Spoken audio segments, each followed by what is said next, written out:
It's the PC Gaming Show pre-show with your host, Frankie Ward, and your co-host, me, Els. And now, here's your host, Frankie Ward. Whoa, yes, whoa, thank you. Welcome to the PC Gaming Show pre-show. We've got a big show for you tonight, but before we get to our guests, some stuff in the news today. RAM prices. Have you heard about this? This is breaking news. The price of RAM is still higher than Woody Harrelson at a Snoop Dogg concert. What else?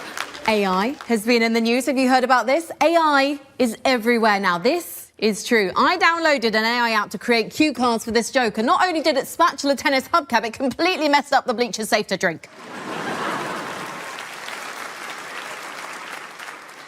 Okay, folks, let's get started. Give it up for the pre-show band.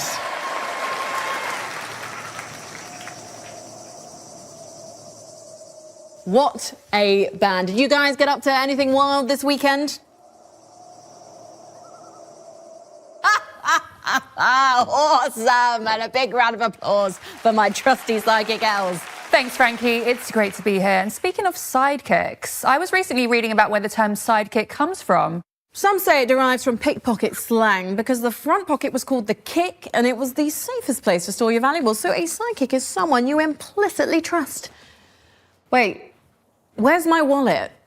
You only have a $5 in here, but you do carry around a photo of Withers Big Naturals from Baldur's Gate 3.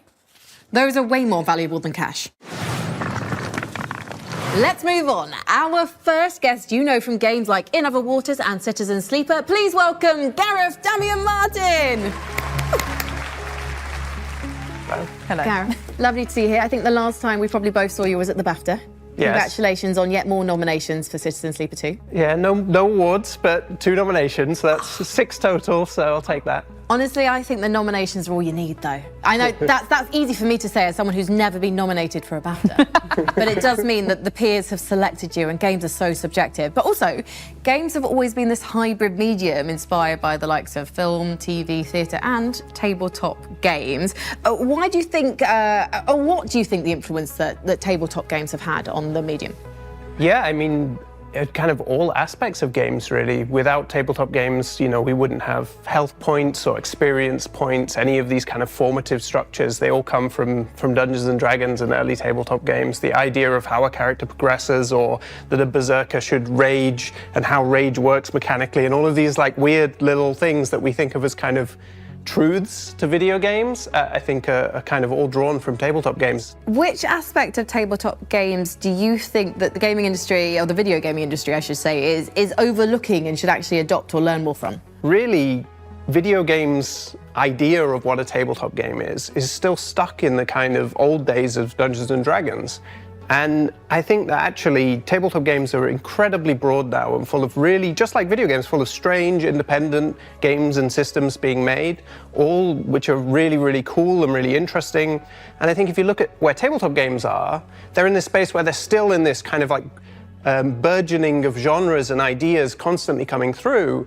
And so I think if games can bring a bit of that energy back, I think looking at tabletop games and kind of taking ideas from tabletop is a way of bringing that kind of way of refocusing on what's the experience the player should have, and how can we design a system that will fuel and build that. So being able to build the person you want to be in a game is something that appeals to you? Yeah, definitely, but also building systems that reflect certain kinds of experiences. Obviously, the most challenging thing about bringing tabletop ideas to video games is that in tabletop you have people in a room, and so you can say something and it becomes true. Yeah. And in a video game it takes years of work to make something true. Yeah, it's not possible if you want to make The Witcher 3 and you want to be, so you can have a custom character, and you also want to be able to have like infinite possibilities and all the quests, and they're all going to readapt. And of course that's not really feasible, but I think if you change the idea of the representative tools you're going to use in the game, so you might use text, you might use static art, you know, maps, all of these structures that are kind of suggestive rather than illustrative, I think then you can kind of start to achieve these things. Like in Citizen Sleeper, you know, you can find your path through the game, you can find your way to your ending. That's only possible because I'm dealing with such limited kind of representational elements, I think it kind of drives even more engagement from players because they're part of the process. They're the ones imagining the filling in the gaps and connecting all the pieces. I think that's beautiful because I think when I have, as you said, less in front of you, it triggers your imagination to think of all the possibilities that you could come up with in your own brain, which I really like. Gareth, what can we expect from you next? So I am working on a brand new video game, another role-playing game as well, but I don't want to tell you any more than that because we are literally tens of minutes away from seeing the first trailer later on in the PC Gaming Show. I think, Gareth, you should sit here because you've just built anticipation for the main PC Gaming Show, which is my job and Elsa's job. So thank you so much for joining us on the show today. If you want to see what's coming up from Gareth, then stick around for the main show. Hey there, we're Lava Potion, and this is our game, Wielders of the Essence. This is you, a small frog on a big quest. And you have a friend, who's an egg. Together, you're taking this village from puddle to paradise. But hordes of enemies are standing in your way, so you'll need troops at your side. And magic. Good magic. So, how do you get troops and good magic? Well, after every run, you build and unlock new troops, spells, and also improve your skills. Then you get back into the fight. Wielders of the Essence is an incremental, base-building horde survival game. The demo is out right now.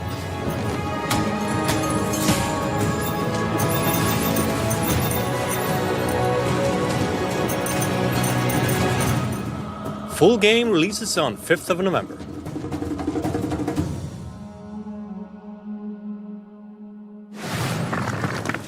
Frankie, what's next? Well, we've got another guest joining us from his well-earned retirement after completing a storied 25-year career in video games, spanning Stardock, GameStop, and Night Dive. Please welcome Larry Cooperman. Larry, we've got so much to talk about. How old were you when you actually entered the gaming industry, though? You were heading into your 50s. I was a very young 45 when I took the first job, and I was 58 and how shall we say between things when I was rescued by Night Dive. So. And what made you want to get into the gaming industry? Was it literally playing Wolfenstein 3D in 1992? Was that the moment you went, I will someday work in this industry? It wasn't until towards the end of 2000 that I received a newsletter from this company in Michigan called Stardock. You published many games at Stardock. Yes. Was there one that you were particularly proud of? Did you always want to publish something you wanted to play, or did you have to always see the bigger picture, see the other players? During the time of Stardock, the really important game and the biggest hit was Galactic Civilizations. And then afterwards, we partnered with Ironclad and did Sins of a Solar Empire. But the game that resonated with me, and it's really obscure, was a game called Lightweight Ninja. But the reason was both of my children found it wonderful, found the character wonderful. When you moved on to Night Dive, so that's where you were last working? Yes. Until your recent retirement. What was the most difficult game to remaster? Probably the toughest game, and one that we did the best we could with was Blade Runner. Part of the reason for that is the source code was lost and could not be found. There were other PC versions available, but ours was the first that was brought to console. And you know, it doesn't need to be said that the console audience is far larger. This was the only way that those people had the opportunity to play the game. So, why are remasters important? I suppose you've kind of covered it there, really, like bringing them to a wider audience, different platforms. I view games as art. And to my mind, art deserves to not only be preserved, but deserves to be shown to as wide an audience as possible and to be as accessible as possible. The largest project that Night Dive had done to this point was not a remaster, but a complete remake of the System Shock game. And I don't really need to belabor it, but think about System Shock as the seed and all of the games that came from that tree. Deus Ex, Thief, BioShock, of course, but to understand how those games came about and why they're important, you really need to go back to the beginning to understand the history of it. Thank you so much, Larry. We really appreciate your time. Thank you so much for joining us at the PC Gaming Show pre-show. I hope there's some stuff in the main show that you enjoy and you get some time to play. But everyone, please, Larry Cooperman. Frankie, I'm not sure what I want to do next. Talk to another great guest or watch another great game trailer. I've got the answer. Let's do both. Take a look at something exciting coming up for Warhammer 40k Darktide, and then stick around because our next guest will tell us all about it.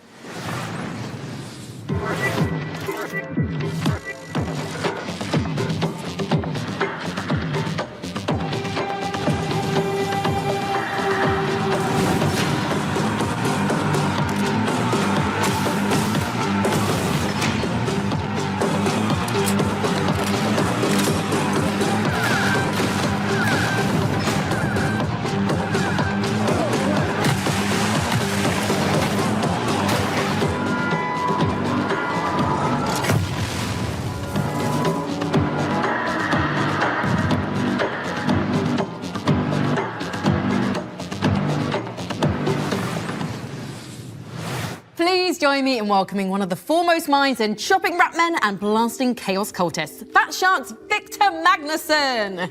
Hey, come on in, Victor.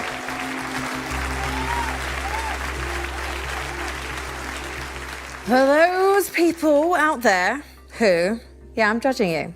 I'm really judging you right now, who don't know what Warhammer 40k Darktide is, can you just give them a synopsis? But it's a four-player co-op game set in the Warhammer 40,000 universe, and you are trying to save this planet called Atoma Prime, specifically this hive city called Tertium. It's a mix between melee and ranged combat, and you fight a lot of enemies. So, Victor, I know the fans are very happy with you right now, okay. because you've just announced a new class coming to Warhammer 40k Darktide. Tell us all about the Skitarii. It's been a fan sort of want from all of our fans for a long time. They got really upset with us when we released the last class that it wasn't Skitarii, but now it's coming out, so they should be good. How does this new class complement others in the game? So it's very sort of broad and very open, and you can sort of spec it out exactly like you want to. So it can fill a lot of different roles in the game, which is cool. Where previously other classes were more sort of specialized at maybe one or two roles. So this has a broader scope, I would say. You guys are known for making co-op games. Yeah. What do you think makes a great co-op game? We adhere very hard to the sort of Left 4 Dead formula that they invented back in the day. One of the keystones, at least according to me, is that there are elements in the game when you have to co-op, like you have to cooperate. You can't sort of get out of, I don't know, being caught by clicking the button and getting out. You have to have a friend help you out. I think that is super important. And also having, like, it's also, we have stuff that we call like drops in the levels, where if you stay behind, you'll get caught and they can't go up and help you because they have jumped down. It has multiple functions. One, it's like a mini puzzle for the group that they need to sort of gather up and then jump down together. But also it tells the players that they know that they're on the right way. And what gave Fat Shark the confidence when co-op games weren't being released as prolifically to stick with that style of game? It was, I don't know, foolishness maybe. It was the story goes that we are now he's the chief creative officer, Anders. He was the game director back in the day. He called up Games Workshop and said, hey, I have an idea for a game. He called their customer service. I want to make a game with that's Warhammer and Left 4 Dead. They're like, okay, that sounds cool. Maybe you should call the IP people. So he did that, and then we flew over to Games Workshop and said, so we have this idea. We've done these games, and we want to do a game where we combine basically Left 4 Dead with Warhammer. And they're like, yeah, that sounds awesome. And we did that. Are you working on any other IP right now? Anything you can tell us about? Nothing that I can talk about, sadly. But we will continue to work on Darktide. There will be more stuff coming in the year. In your career, what's the proudest thing, though, that you've shipped, or even like a small moment that to others might not seem significant because they're not playing it on their computer screen? What's the thing that you're proudest of? I do think maybe when we released Vermintide 2, We had the release party, and my boss came over with the PC Gamer, and we had gotten, I think, a 90 or something in PC Gamer. And that was like, that was sort of achievement unlocked feeling. Yeah. It was really cool. That's probably the coolest. So those lapsed players, you've got to get back in because the Secretari are ready for you to play with when?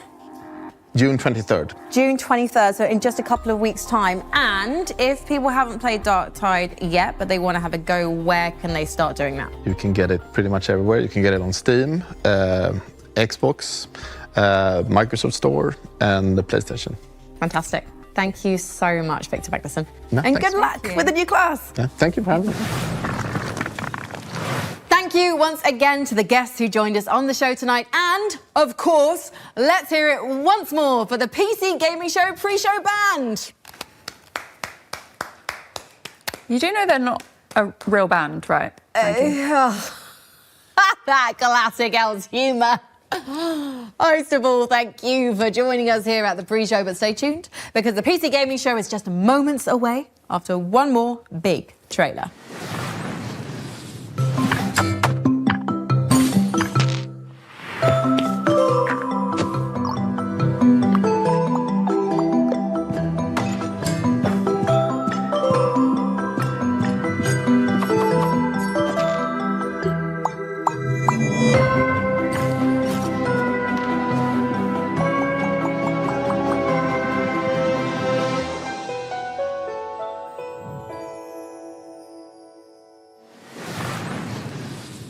He was a misdirection.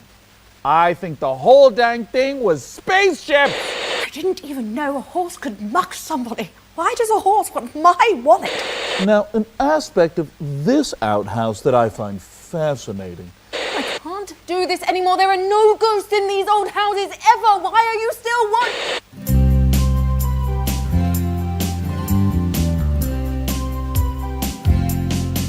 There was a PC gamer whose name was Sean. He worked as an architect all day long. And then there's a gamer whose name was Mica. She works as an architect in Topeka. There's Frankie the architect, Frankie the architect, Jacob the architect, Jacob the architect, even the alien is an architect.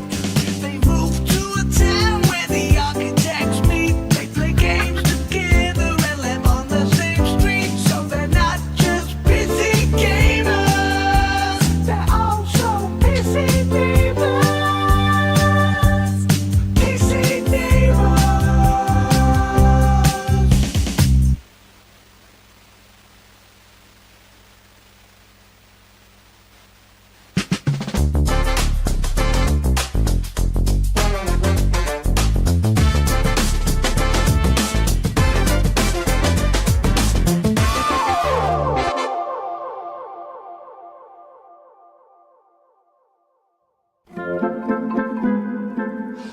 Wow, it sure was a long day of doing architecture for me, Sean Day 9 Plott.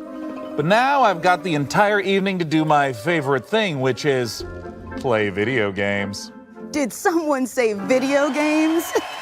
Well, hello, PC neighbor. Well, hello, Sean. What game do you want to play first? I've got them all. We have Commando Death Dragon Extreme 6. We have Executive Accounting Online. Or, my personal favorite, Best Friend Simulator. Oh, Mica. Hello? Yes, this is Sean. What? When? Today? That can't be right. Well, all right. Thanks. Bye. What was that, Sean? It seemed serious. Well, we can't play video games tonight at all. Because we've got to host the PC Gaming Show! Yeah!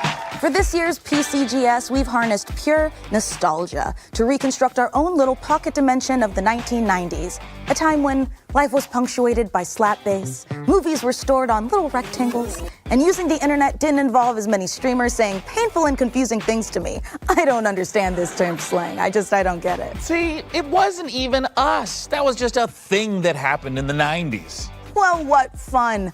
But basking in the warmth and laughter of a bygone decade won't keep us from bringing you plenty that's new. We've got a full 2 hours, that's 2, of trailers, over a dozen world premieres and developer deep dives for upcoming games. That would have actually been pretty impossible to imagine in the 90s. Our brains were too busy managing our ridiculously huge Jinko jeans. Plus, we're going to build an awesome gaming PC, and one of you get to take it home.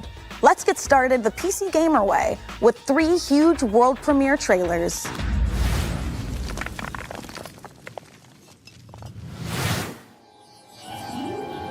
With every step, we boldly explore the unknown. And piece by piece, we build an understanding of the strangest mysteries in the universe. Captain! Our sensor array is getting unusual readings from... What is that? The lift has opened! Repeat! The lift has...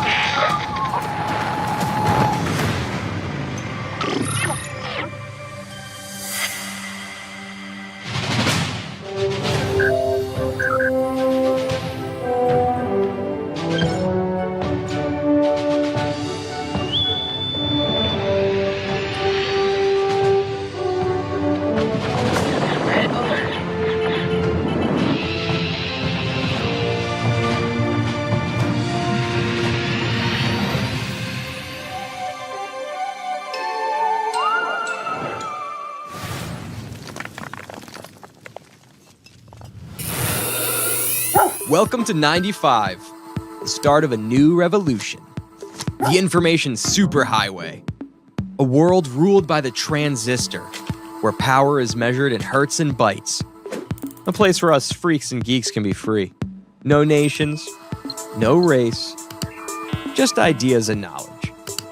They call me a criminal, a hacker. While corporations spy on us and governments control us, they murder and kill and tell us it's for our own good. I'm not the criminal. I'm a freedom fighter with a motive. They can try to scare me, but they'll never stop me.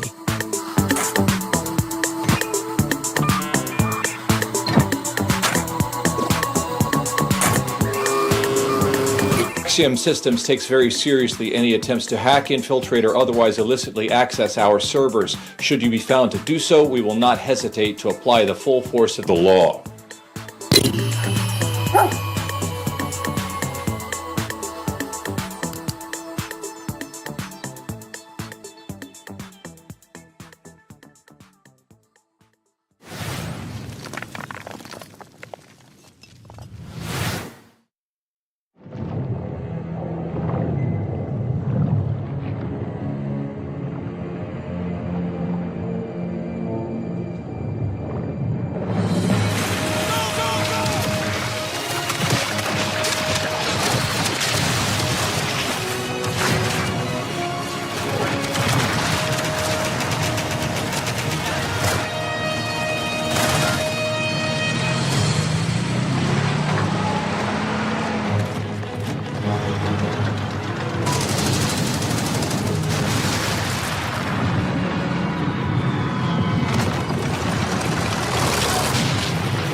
I love to see a strategy classic reborn for the modern age. Well, that was a great show, so I better get to sleep, you know?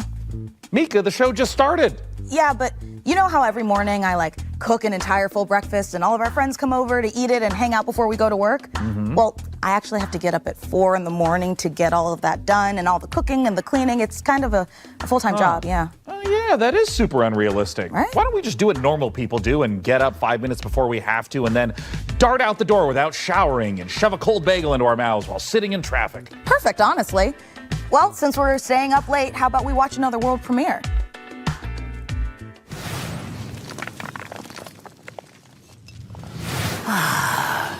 Willkommen, mein Liebling. I am so proud of you. You could have turned back, but you didn't. I know that taking the step is not for the faint of heart. It is taken by those who seek something more.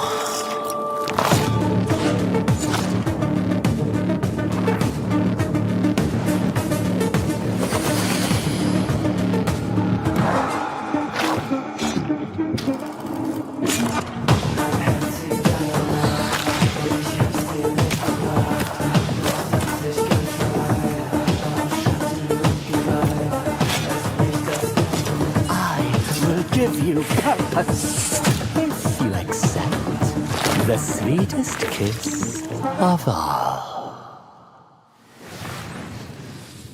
Listen up, you donut. I'm gonna test you on everything it takes to run an arcane restaurant. If you want to earn a mithril star from legends like Guy Fawkes, Julia Cragchild, and me, Gorgon Ramsay, then take my advice. You need to cook up tasty combos, hire the right crew, and stand tall in the face of cosmic horrors. If you think you can take the heat, get in that kitchen and show me some magic. Don't just stand there like a troll turd. Play the demo.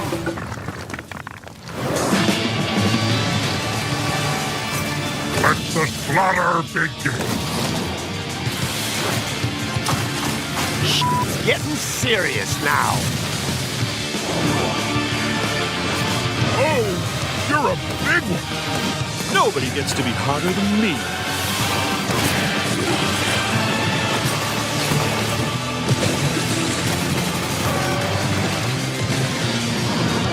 The pain is about to start. Let's fight.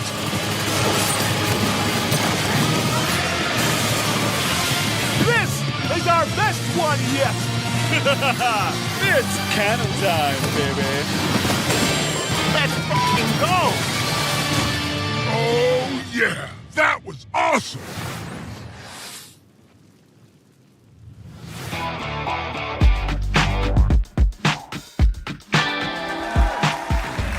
Oh, I've missed Serious Sam. It's lovely to see he's still in good shape. Well, 6 shapes to be precise. What are you working on there, Mica? Is it a grocery list? No, Sean, I'm catching up on my handwritten correspondence, which researchers tell us was a treasured pastime of the 1990s, just like mammoth hunting, dying of the plague, and all the other things we loved to do before, we learned that joy in life lives in our smartphones. Oh, it would be charming if I knew how to read. Hey, Sean, did we get a new phone?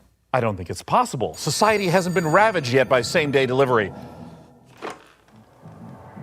Hello? Am I about to die? Oh, I'm just messing with you, Sean. It's me, Frankie. Oh, hi, fellow PC gaming show host Frankie Ward. But wait, aren't you busy filming the hottest late-night talk show of the 1990s? Oh, Sean, you should know that no veils can obscure my piercing gaze.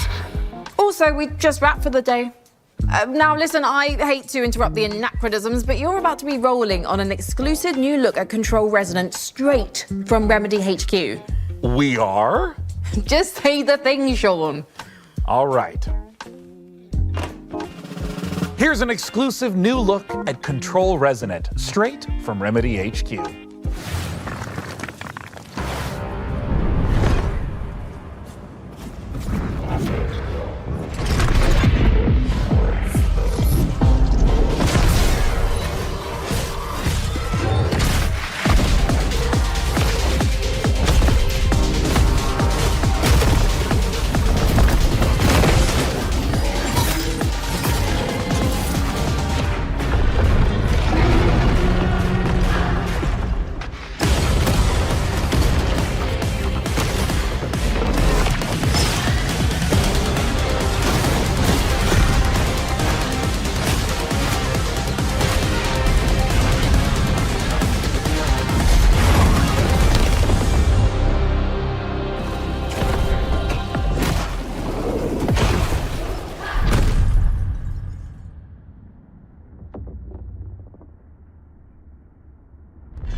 Control Resonant is a third-person action RPG where you combine the use of supernatural powers and melee combat to fight against otherworldly threats. You play as Dylan Faden, and all of this is taking place in Manhattan, New York. In the first game, the whole game took place inside a place of power called the Oldest House, in this kind of a brutalistic architecture environment. With the sequel, that whole thing is kind of broken open. The containment failed from the first game, and now all of these supernatural forces that were inside the Oldest House have leaked upon the streets of Manhattan. There's a new threat affecting Manhattan in our game. It's called the patterning, and it is basically taking what is already there and restructuring and reorganizing it with this strange, otherworldly algorithm. And the resonants themselves are often found in this epicenter or this focal point of this localized patterning. And it becomes more than just the creature design. The bosses are almost married into the surroundings and into the scene, so they get patterned into the world. And it is not just a gimmick. The patterning is at the very core of the whole experience, so it touches all of our themes.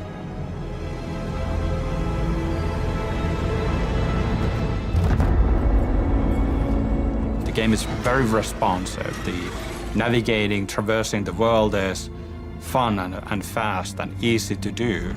For instance, we have the shift ability that allows you to access these different gravity anomalies. We have the 90-degree gravity shifts, we have 180-degree gravity shifts. Very minimal UI elements, but everything that looks like a walkable surface, like a ground, floor, road, anything that looks like you should be able to walk on this is a gravity anomaly.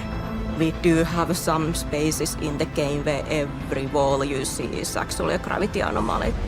And you get into this really mind-bending sequence where, yes, you kind of lose yourself a bit as well, but you kind of react to the immediacy of the situation and so on. And then it becomes part of your natural way of moving through the world. Incomprehensible in one way, but once you kind of get it, you just get it.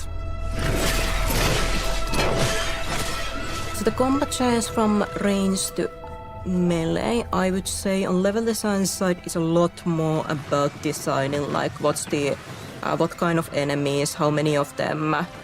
I'm thinking of like some interesting environmental things you can do in the combat spaces, like these things that create variety into the combats. We do have more enemy types than we did have in Control, so that definitely helps.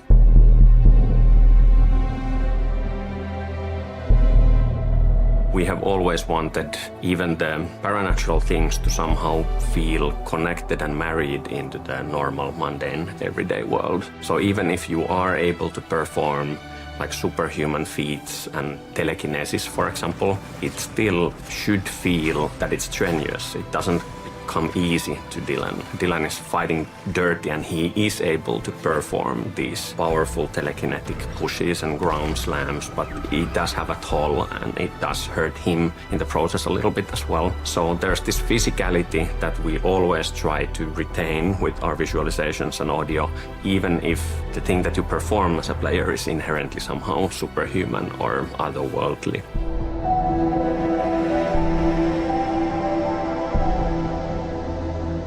When you take these different elements, these different pieces, the enemies, the shifting environment where gravity has gone bonkers, what you can do with your melee weapon, the supernatural abilities, we create this really interesting sandbox, and you feel like you have all the means to improvise. I think it's unlike anything else.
left you for dead. They buried the truth. Time for revenge. Puncture targets. Cause distractions. Disguise yourself. Use anything as a weapon. Hunt with your friends or by yourself.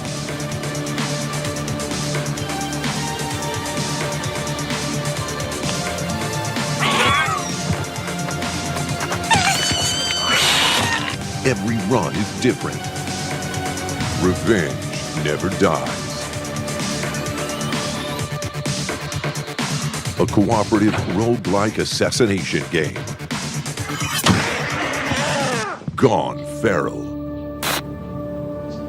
Wishlist on Steam now.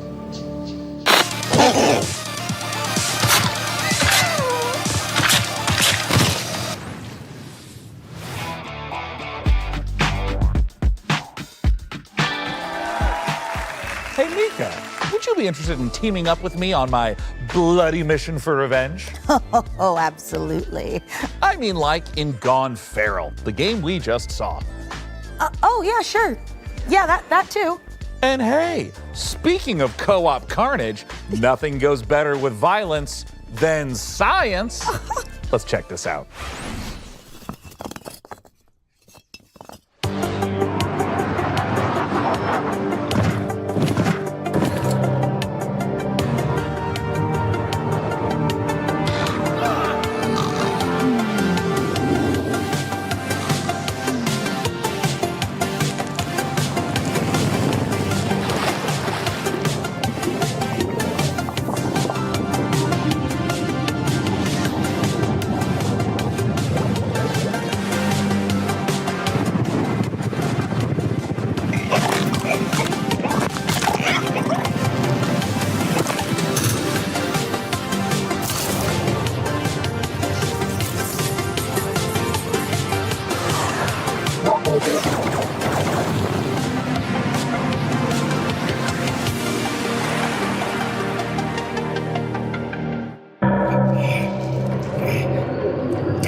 So, you're the new owner of the Grand Hotel, huh? I'm not staying. I'm just here to sell the place. Well, I hope you do better than the last guy.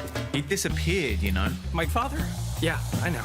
I've been looking into his disappearance. If you come across anything as you restore the old hotel, a clue, a lead, or even just something weird, you let me know.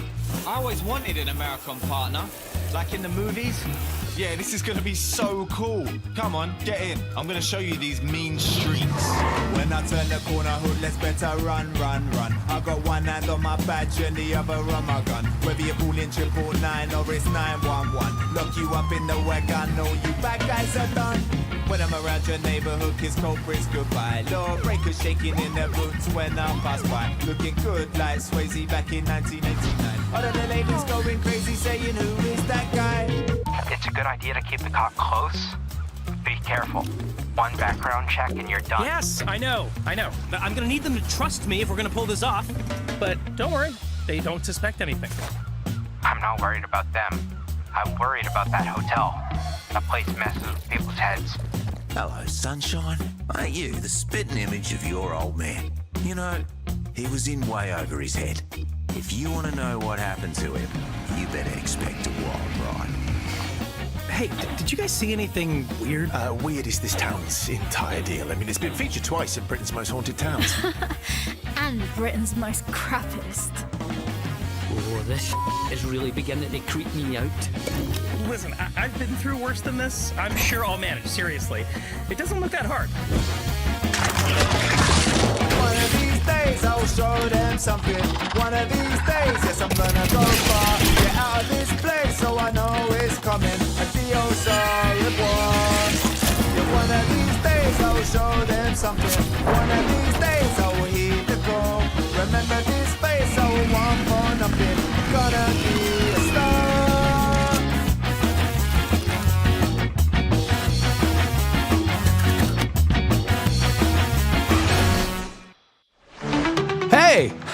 Hope you're all having a great time at the PC Gaming Show. As captain of the ESS Starseeker, trust me when I say, this crew is ready for anything. Here's a look at what's waiting for you when the game drops June 11th. Wishlist it now and prepare for launch.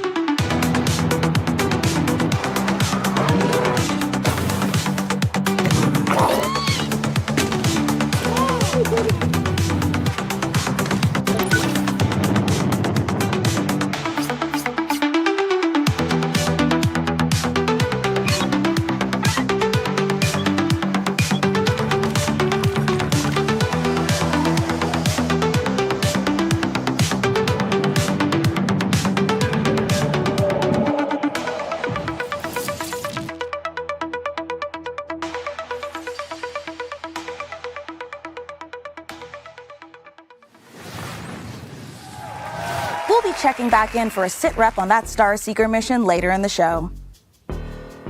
Everything okay, big guy?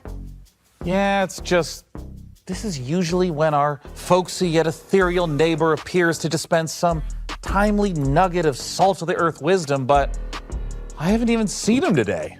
Well, last time he was here, he said he was building a shelter to survive the dying millennium, and we're gonna be devoured by electronic demons of our digital excess or something like that, you know? Is that a good thing? Well, it seemed to work out okay. Great! Because we're nothing if not digitally excessive. Let's see some more previews.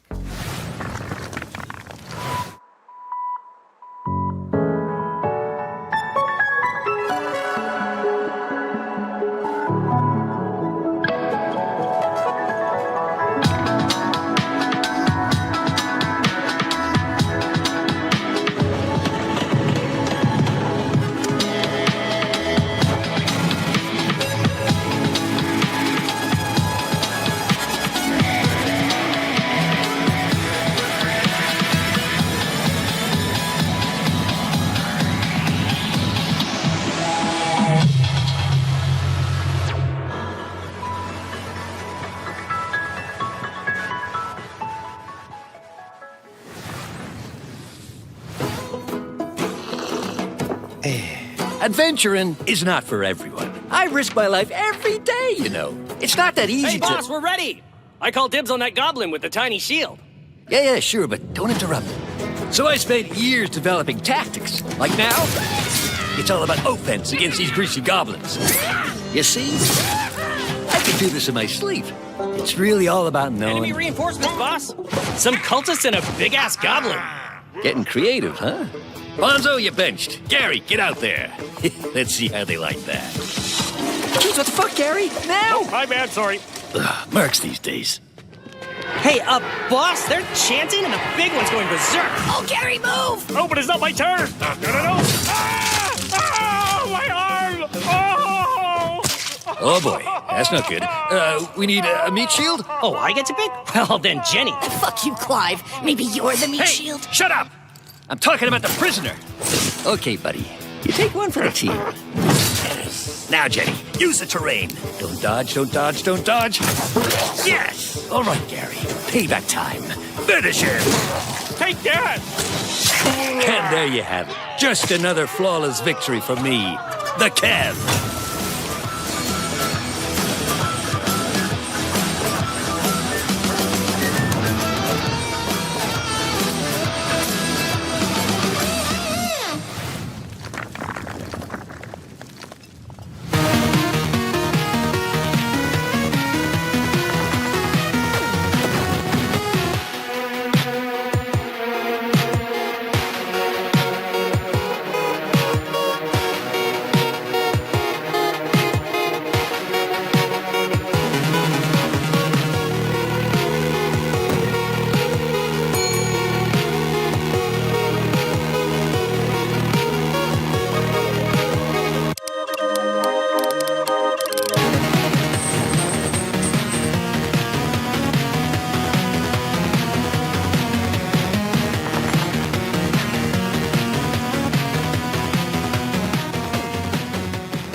All the games from today's show can be found over on the PC Gaming Show Steam page. Head on over to pcgamer.com/wishlist to check it out.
Wow, will technology ever get better than cassette tapes? I mean, you can fit 7 songs on a single tape. And you can get as many free songs as you want by recording them off the radio, and you're only going to get like 10, 20 seconds of an annoying DJ blowing over the top of it. Honestly, that's not bad.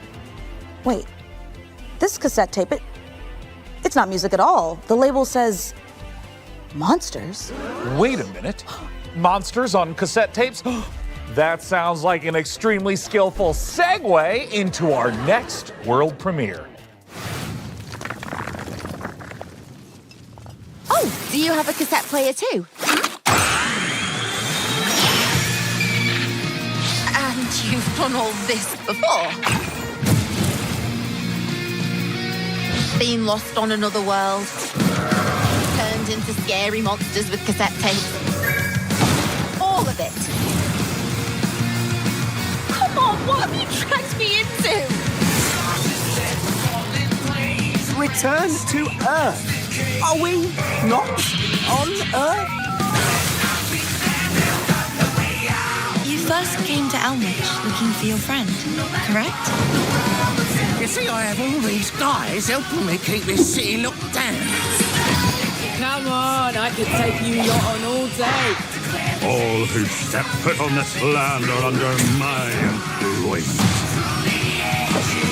It is the 21st century now. The time has come for change.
Yes, it really is called Two Fights, Two Tight Spaces. And if you can believe it, there's one more surprise. Shadow Drop! Oh, we love a good Shadow Drop, don't we? Two Fights, Two Tight Spaces is out right now. And that's not the only surprise. This old-timey scroll came in the mail and it's addressed to Milord. It says, "The granary is full, sire?" Oh, I know what that means. I don't. Another world premiere. Our next title is from a series that's been around for more than 25 years. Here are two of our very favorite PC neighbors to tell you all about it. Hello everyone, I'm Ben Starr. And I'm Samantha Bayard. And we're incredibly excited to give you a first look at our new game. Stronghold 4, the brand new castle sim and RTS from Firefly Studios. That's right, another chapter in Stronghold where you can once again launch cows from trebuchets. Sounds absolutely delightful. Let's have a look at the new exclusive reveal trailer. Welcome to Stronghold 4, my liege. This town has seen better days, but I'm sure you're up to the task of bringing the place back into splendor. Might I suggest next placing some farms to feed our population? Food stocks are back up again. We can train soldiers and build defenses to prepare for further bandit raids. My bow calls. My sword is needed. Just me and my little pitchfork. That's a nice thingy bob the church has there. What's going on with the cows? It's my time to shine. This inferno is punishment for our sins. A huge invasion force is marching on the castle, my liege. Another village taken, then. Make no mistake, I'll keep fighting. Hell with you.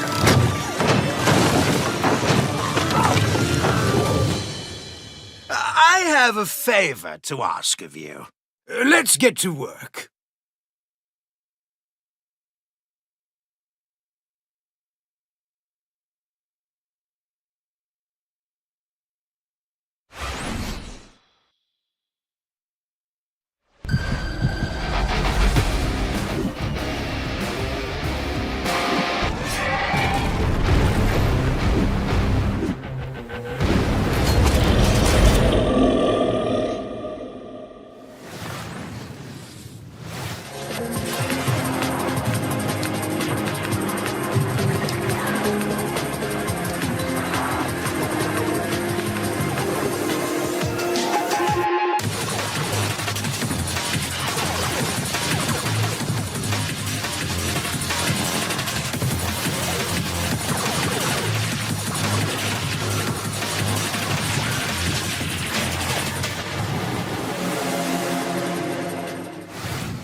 My brother has betrayed us all.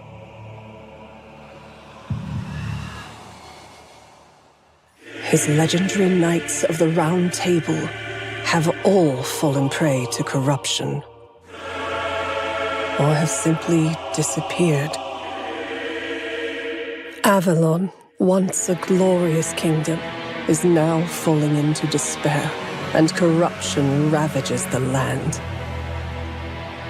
Thus, I have created the legend of the Twilight Knights. For salvation will not come from a single knight, but from many.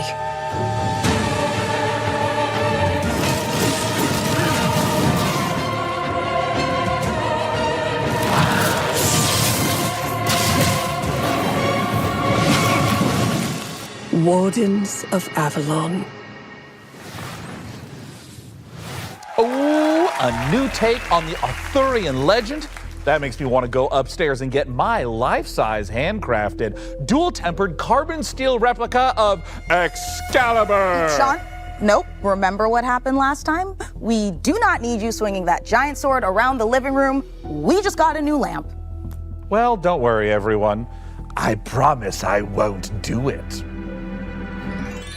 See, I said I wouldn't. I don't know why you would think otherwise based upon my tone. Look, our new neighbor's rooster sure makes a racket, but I've been thinking it must be worth it for some of those farm-fresh eggs. First, roosters don't lay eggs. Second, that was an elephant. Wait a minute. That's an elephant. Do elephants lay eggs? Oh my God. Can you imagine? The omelets you could make would be massive. Well, he'll be gone for a while. The real reason our neighbor has an elephant is because we're here to see the world's first gameplay reveal for Planet Zoo 2.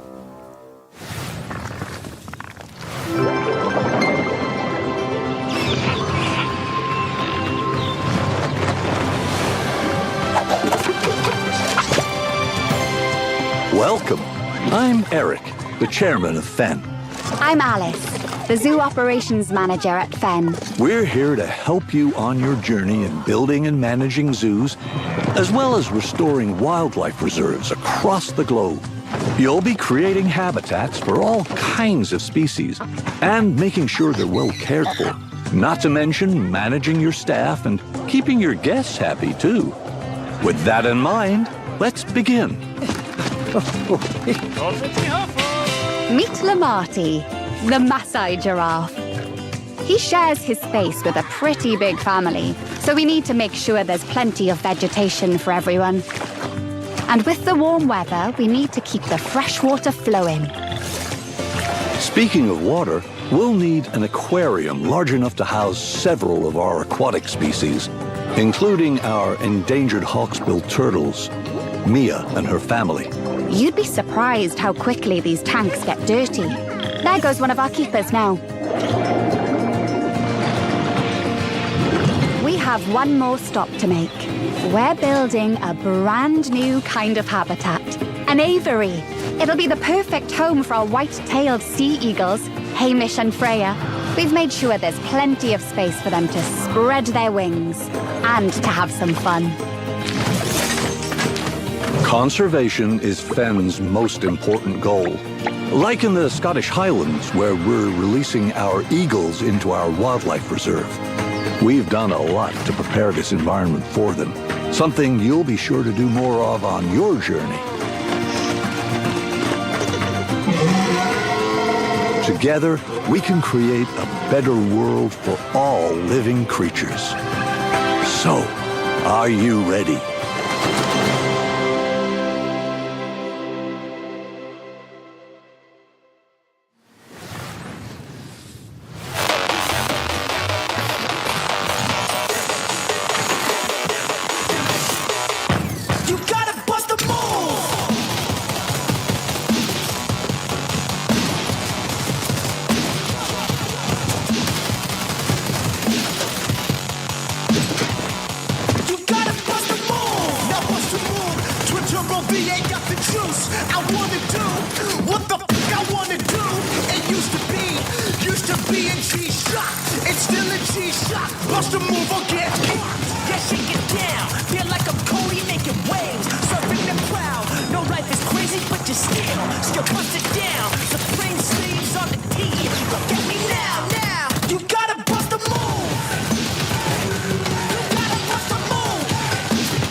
Next up, we sent 3 of our best minions of the damned to procure the secrets of a mysterious tower that spells certain doom for all who dare to enter.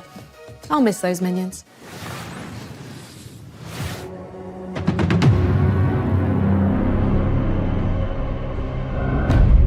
Death is not the end in Archeron. That is merely the beginning.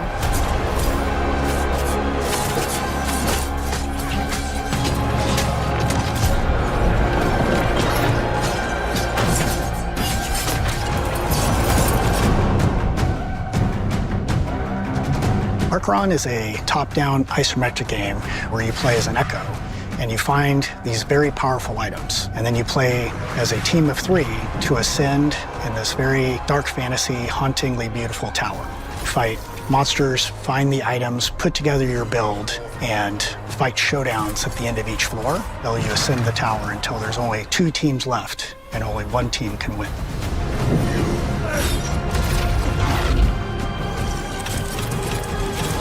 Your whole goal is you start with nothing. You want to go get items to form your build on the fly. Items are distributed throughout the tower. You can find them in chests, kill monsters, and the best place is to take them off other players. When you're new, you kind of will gravitate towards a certain play style, and as you continue to play more, you'll start to unlock different builds that you didn't know were possible. I think the item system is designed to have people embrace the playstyle that they want. We don't have traditional roles, so we don't have a support or a tank or a DPS. You're all kind of on even playing field, but you can lean into playstyles. You can lean into a ranged build or a hybrid build or a dive build just on the fly, what you uncover. We want you to land and feel the tension of trying to get items quickly, knowing that the fight is coming when the beacon spawns. This place shows us who we could have been, what we should have been. Archeron takes place in the afterlife, so everybody that's here is dead. The only way you arrive in this place is if you've died with some kind of unfinished business. So everyone here has something unresolved that's kind of pushing them forward. Our characters are all called echoes when they first arrive, and in their chests they have these things called anchors, and that's where their memories live. They're almost pebbles in the filter. They're stuck there, they can't escape. The anchor represents a memory or an emotion of unfinished business that they have from the living world. So it gets them stuck halfway. They cannot let go of the thing that happened to them in the living world. Everybody starts out with one memory, and it's just one piece, and it could be a sense memory, it could be your mother's voice, it could be just a thought. And from that memory, the echo goes into this tower and tries to figure out who they are, why they're here. And we always say that the answer is always at the top, so that's why they climb the tower. The answer is up, to get out.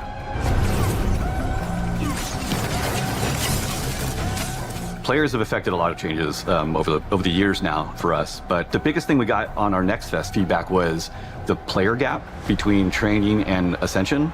They were really awesome at helping us come up with the idea of spires. Spires is kind of a arena-based 3v3 where you can climb up a spire and have like a run where you have 3 attempts before you fall to the bottom. So big goal there is lots of repetition with our items in combat to get you familiar with how pace of the game and how combat plays, so that when you go to Ascension, you're prepared. You know, Ascension has a different vibe to it. It's more methodical, it's paced out, there's lots of decision making, where you loot, what items you pick up, how you and your team synergize against other teams. As they get into it and understand combat more, it starts to open up, the combat creativity really starts to shine, and I think they'll get used to the pace and hopefully have a blast. It's so smooth, the combat is so fun. The kind of like team play that I've seen coming out of it it's insane. Players generally have a play style. They either like to go full eternal, meaning 4 pieces of the same set that we know synergize together, we've built to synergize together, or get a little wild and do a shattered build. Get 2 pieces from one set, 2 pieces for another, and kind of see how it goes together. But it's very personal play style. You get the benefit of 2 set bonuses with Shatter builds. You get the benefit of the Eternal ability if you do full Eternal. When you fall in combat, there's so many ways to come back. You can be revived at a shrine. You can go and pick up your friend if they're crawling around on the floor. Then there's this totally clutch moment that happens sometimes where you've died, the beacons are there, somebody runs to a beacon and all the way up to the next floor, and then you're revived again. And you get to start all over, pick your stuff back up, dust yourself off, and get back in the fight.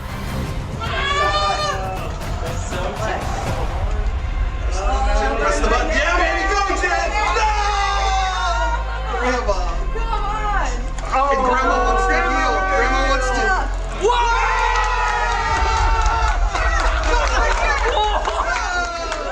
to... You know, if you join now and start playtesting with us, you know, we're still shaping the game. You know, I think it's such a great opportunity for players to play closely with the devs, give us your feedback so that we can make the game better and build the community with you. Go to the website and we have details there, and you can join the playtest as we get prepared for early access later in the year.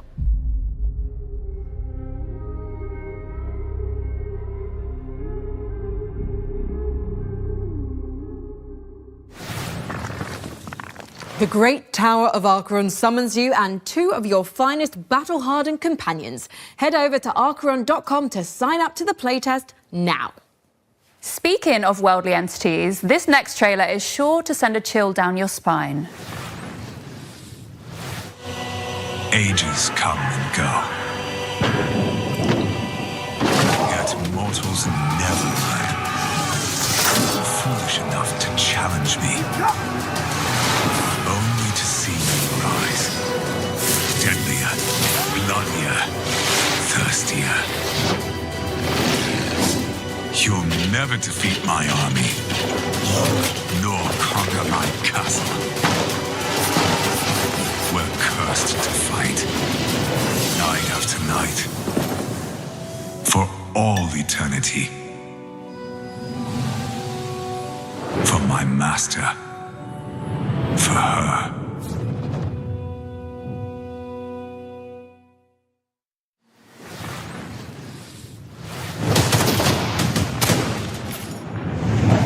War Dogs is a tactical, all-out warfare FPS where 100 players split across 3 teams fight over 1 control zone to earn themselves cash.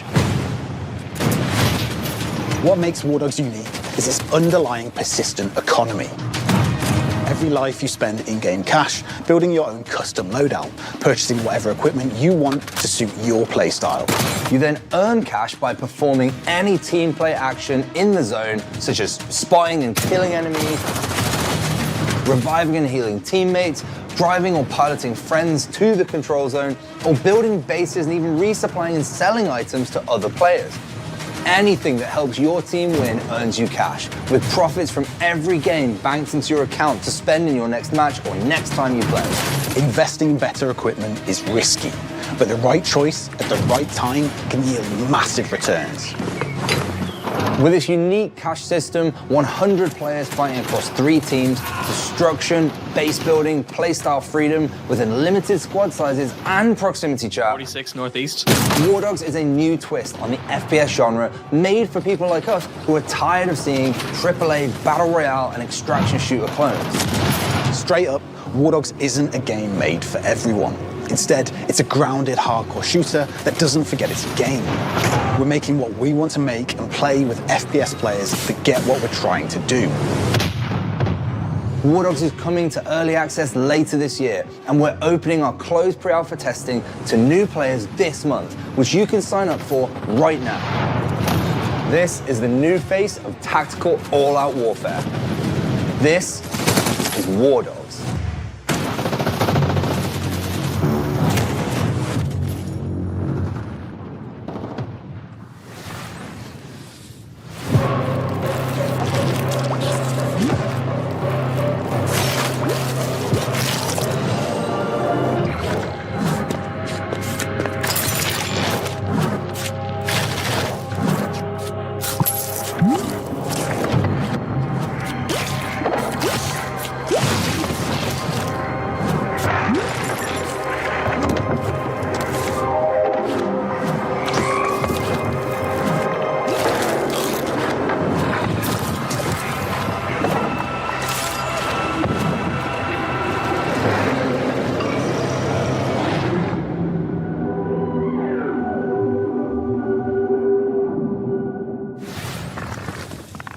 Why just defeat your enemies when you can cook and eat them? Shroom and Gloom puts the fun into fungi and the guy into fungi too. You know, now that I think about it, yeah. It's true. Yeah. And trust me on this. You'll want to get your volume cranked up and your air guitar fingers warmed up for our next world premiere. Let's go, Maximum Thunderness. It's a game where you shoot stuff. Go! Maximum Thunderness. Fight with me into tomorrow. Banish all the foes who follow. Maximum Thunderness. Lightning flash up in the sky, and in a crash, all of the beasts will die.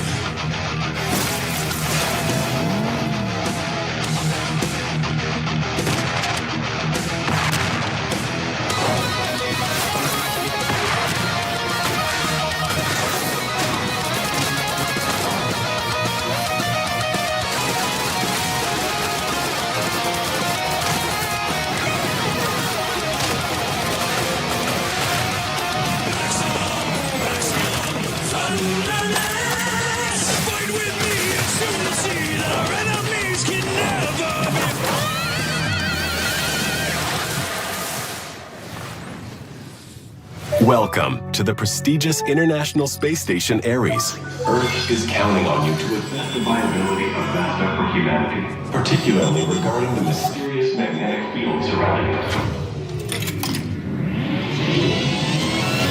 I wake up.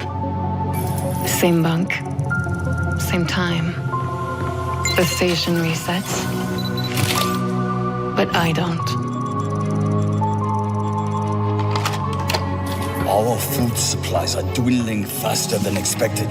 If we're careful, starting now, we can still avoid early rationing. This makes no sense. They're moving, like in a solar system, like planets. Am I going to die here? Is this how I will be remembered? It is all connected somehow.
on, come on. One time. No, one time. Won't let you. Okay, look, just one more rematch. Nope. One more. No, okay, look, as much as I love shooters, why don't we play something more chill, like a farming sim? Oh, sure, I love farming sims. Right, yeah. Stop it. Okay, while we're farming, we've got another world premiere for you, and this one comes from the creator of Citizen Sleeper. Check it out. Sean, swear. It's hard to lose at farming. Yeah, but you're gonna lose. You're gonna lose.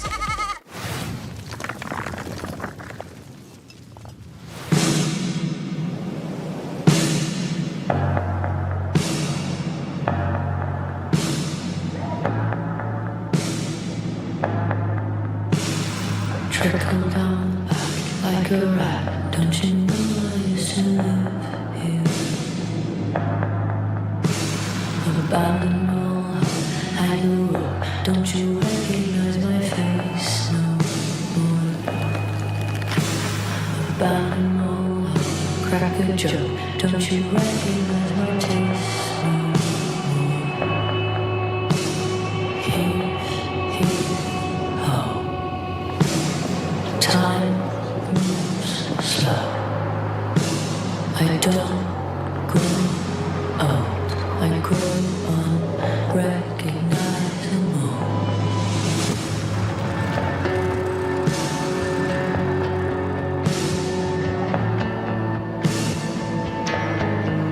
I used to live here.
Well, that huge dispute we had off camera has finally come to this, dividing the house in half. Yeah, well, you just stay on your half and I'll stay on mine. Although I think we established we're neighbors, not roommates. Fine.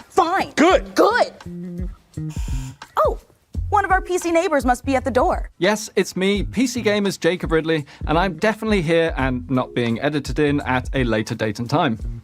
Oh, neighbor, you're always so full of sage wisdom and useful advice. Can you help us solve our dispute in time for the end credits? I think I can help. You know, sometimes your parents have to tell little white lies to spare your feelings. It doesn't mean they don't love you. Take it from me, high school can be a tough time for teenagers, especially in the age of social media. I think the script got a rewrite before they filmed Jacob's neighborly wisdom scenes. Yeah.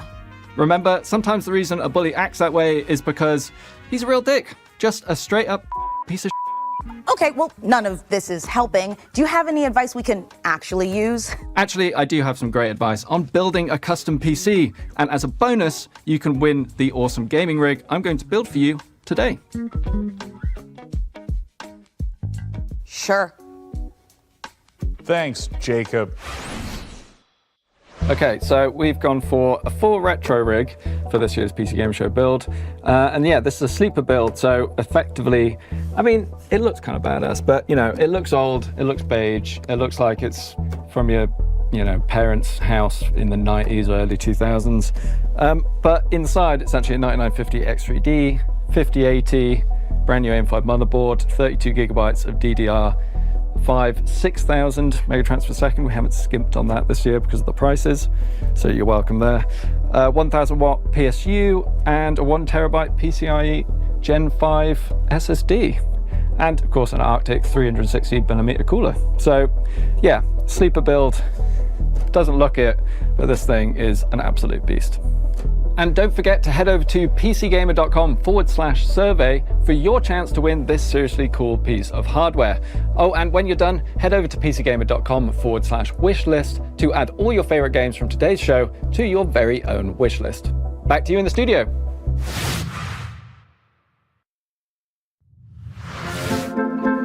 Is it right for us to spy on our PC neighbours like this? Also, why do they live next to a talk show studio? Well, when you live in a post-Alf sitcom ecosystem, all bets are off. And anyway, I'm just making sure they can feed themselves without delivery apps. Why? If it isn't the classic 1990s sound of a deep space transmission alarm. Must be time to check back in with that Starseeker expedition. Let's see how those spacefarers are doing. Producers, roll the next trailer. I've got a service lamb to test.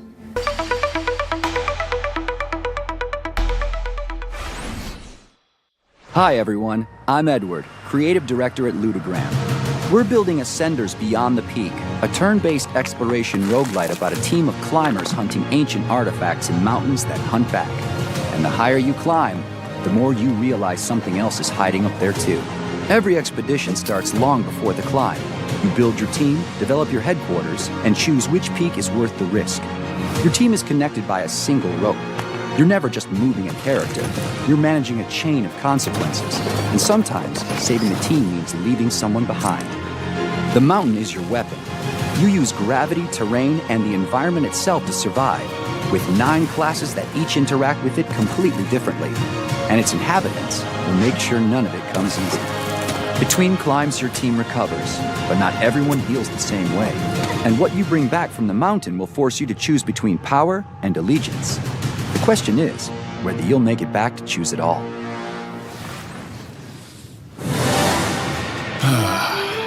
Take it in. The warmth of the fire. The smell of your hard-earned meal. The feeling of discovering a new land. This is what adventure feels like. So breathe deep. Savor this moment of peace. At dawn, you'll make for the ley line. And by this time tomorrow, you'll have made your sacrifice and harnessed the power of magic.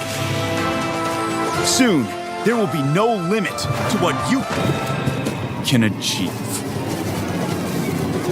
Huh. Well, at least you're still alive. Now dust yourself off and get back out there. But this time, maybe bring a friend.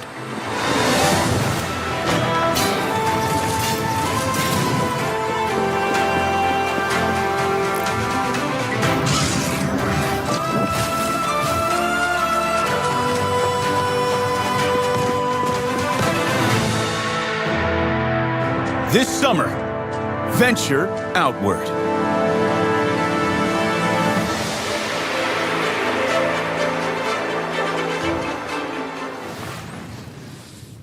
How many great games can PC Gamer fit into one show? The answer is more. Lots more. Keep watching. I was a kid. No parents, no home. One night I saw a man. I thought he must have something valuable, so I snuck up on him and made a grab.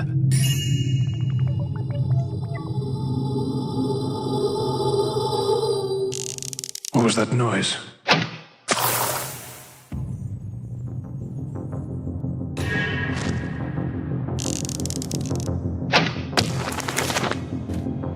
Now this is worth the price of admission.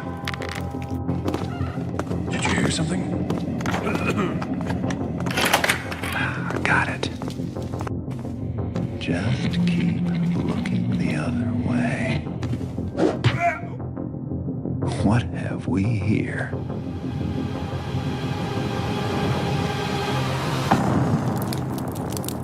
Huh. Not so secret anymore, is it? Joining me to talk about what we just saw, the remaster of Thief: The Dark Project, is the studio head of Night Dive, Stephen Kick. Thanks for joining us, Stephen. It's awesome to be here. Now, I will shamelessly say that Thief was one of my absolute favorite childhood games. I adore it. And for those who did not get to experience it back in 1998, what is Thief? Thief is an amazing immersive sim. It's first-person perspective where you take the role of a master thief named Garrett, and you're infiltrating castles, cathedrals, all kinds of wonderful medieval-esque environments, and you're getting wrapped up into this mythology and this conspiracy that crosses ages and time and uncovering secrets. Garrett is not a great fighter. He's very nimble, he's quiet, he's small. He can infiltrate, he can get into places that he's not supposed to be, but he's not really a good fighter.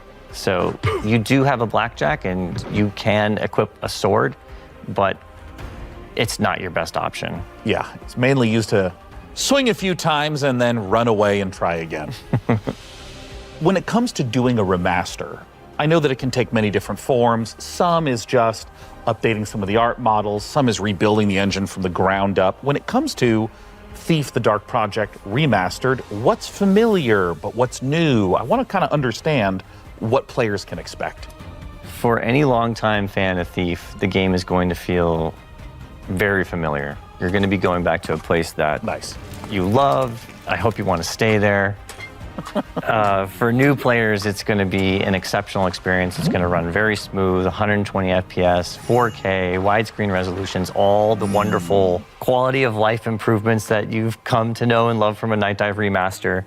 And probably most exciting of all, we've got Steven Russell coming back to reprise his role as Garrett, as well as fan favorite Terry Brocious. All right, well, if you're someone like me that immediately has their curiosity piqued, where can people go to find out more information about what's next?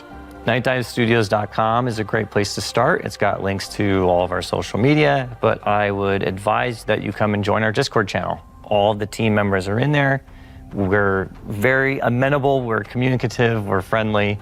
Come share your thoughts with us. Let us know what you want to see in Thief Remastered, and take a vote on what game you'd like us to do next.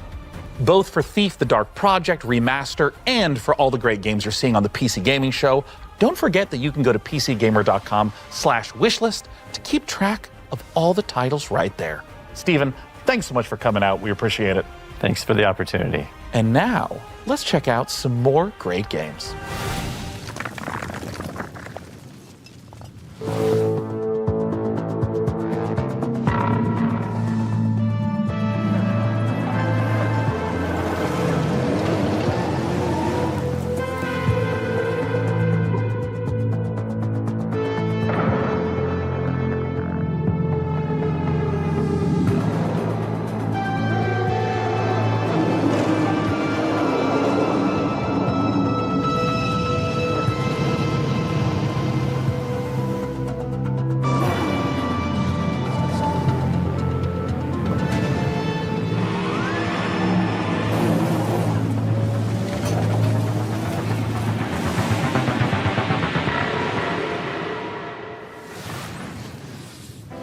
Fresh off the finish line, Exo Rally Championship is available on Steam right now. Frankie, as fun as all this is, I'll admit, I am feeling time sick. This decade is strange. I can't tell if the blazers are big because of fashion or everyone's just deeply confused. It's both.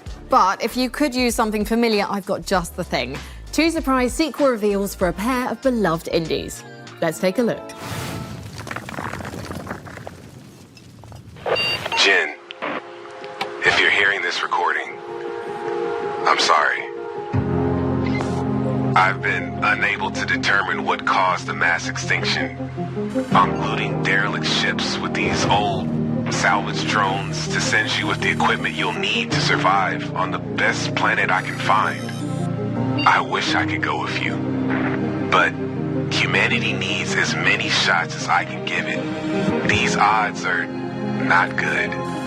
And these cryopods I'm finding have kids, families. They deserve a shot. I can give them that. But I have to stay behind. Maybe someday you can forgive me.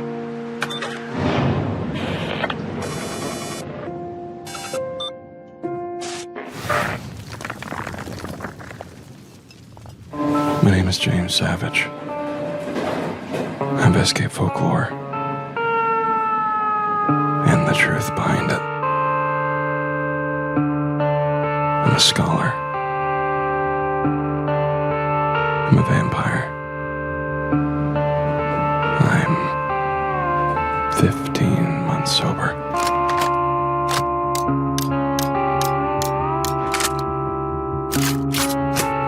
And 3 hours ago, my best friend buried me alive in the middle of the desert.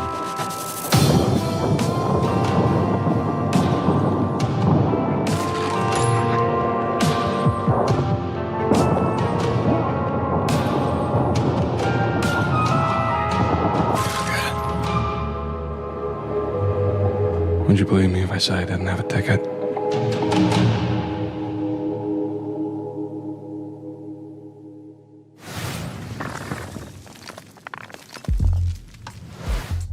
You mean to tell me they put a ball in there, but you're not supposed to play with it? It was a cruel age, Mica. Some of its sins are better left forgotten. Well, then let's look back to the future. Here's some more previews.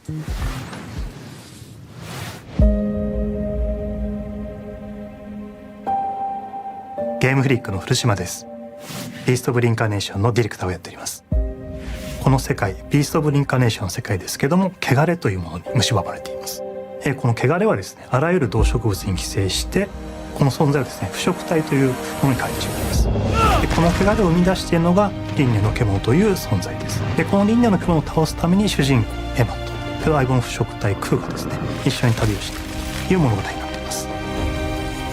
人類はですね、この世界がもう汚れに蝕まれてしまっていて、汚れに追われてですね、もう山あいのですね、かつての文明の遺構のようなところですね、コロニーを作って住んでいる。この主人公は今ですね、先ほど言った汚れに侵されていてですね、で植物の力を使うことができるということです。ただし主人公のエマには、感情も記憶もないという形になります。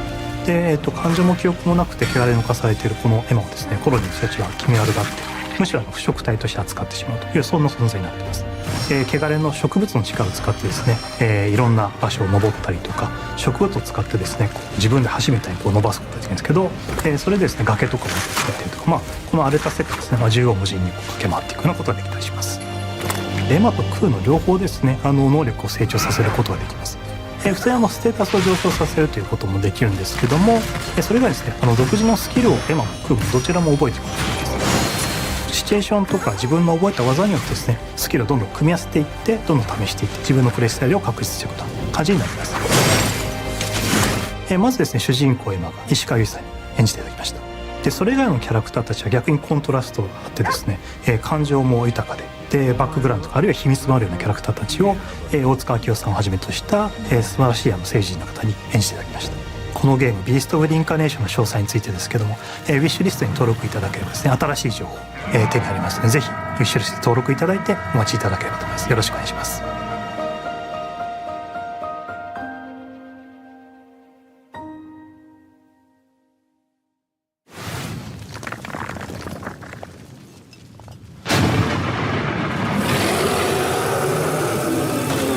What do you truly want?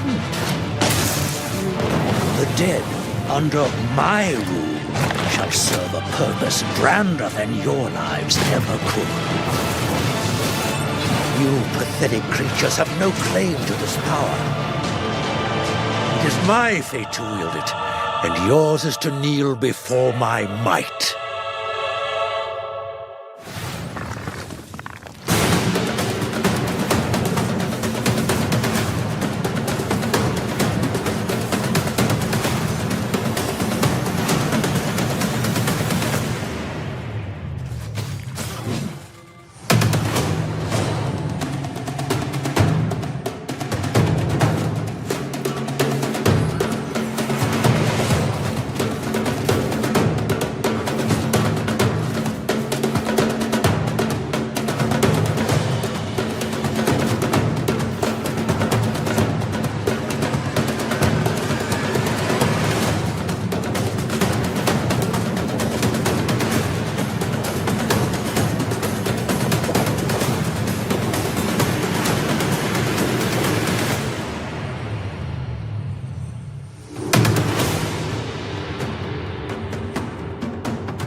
If you're enjoying the 90s aesthetic in today's show, this next game is for you.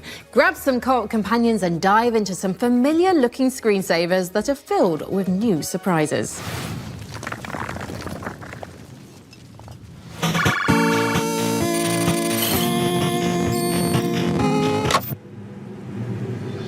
Oh, I didn't even notice you'd come in.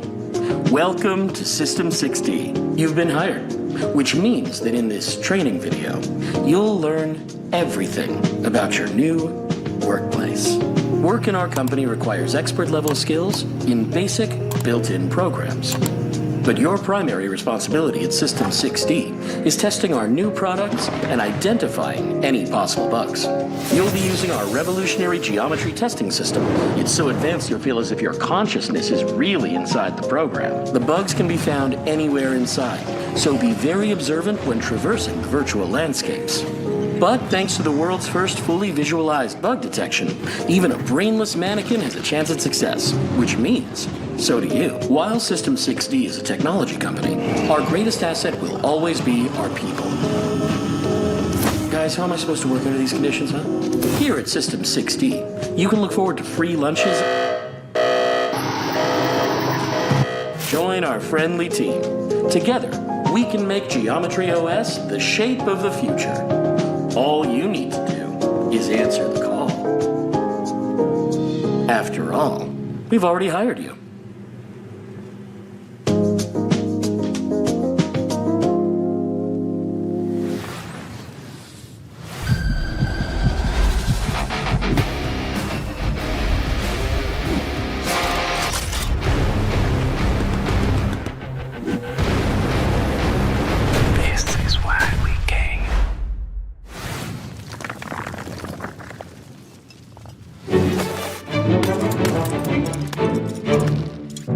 Going on a school trip. Let's go to the balloon. Oh no, I'm scared of heights. You have to climb to the top of this mountain. Yippee! Whoa, gamer. What you're going to do is get to the checkpoint. We're already at the checkpoint. Don't follow me.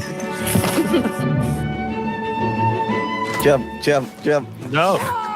Hey, who skipped the queue? You go first. You go first. These boomer booster pills here are like the best item. I'll take the Viagra, please. There's beans over here. I was thinking about those beans. Drone, activate. No. Oh, we're at the last one. What? Oh my gosh, descending. Beans just basically just let you fly. This is going really well, guys.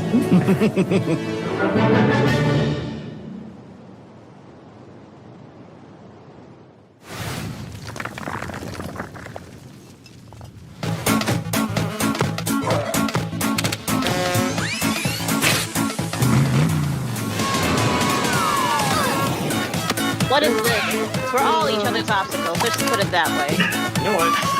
I jumped. You guys just let him throw you. Okay. You need to get the key. Thank you.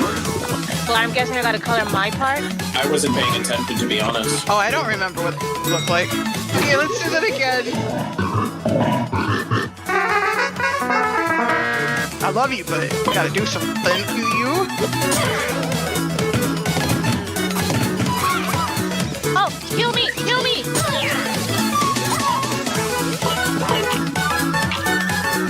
What? Oh, no! Come here! No, Come here! No.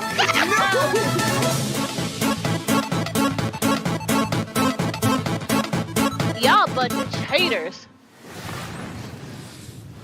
Coming up, you'd better make some extra room on your wish list because we've got a lot more new game trailers to show you. Take a look.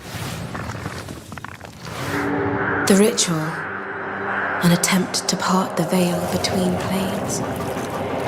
We broke the pact. Now we are paying the price.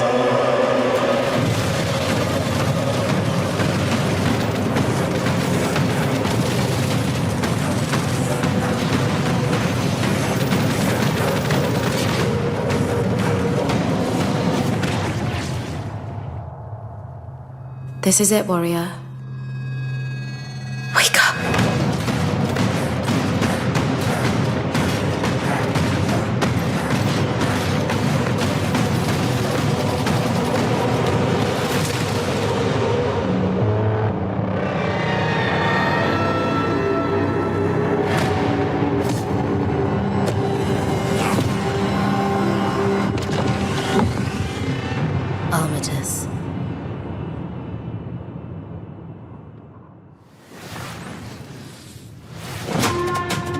one man has what it takes to defeat this jungle. Nope, not him. Ready to dive, Cobra. Welcome to the jungle. We need to investigate Utara Village. What's up? Is that too long? Nature in this region has become unstable. Now that is Sula. What can I serve you? Sula, meet this.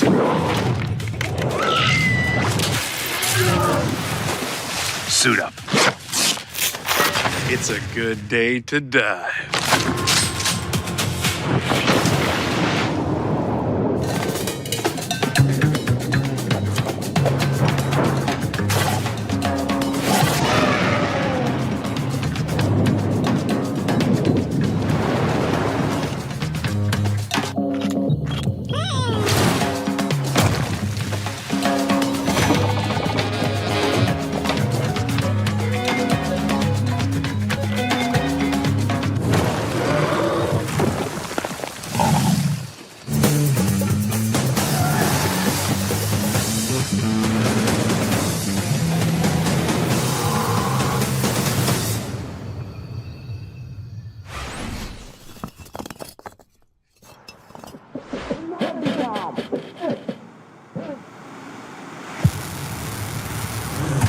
Valmiina! Mene määränpäähän. Selvä! Käynnistä moottorin!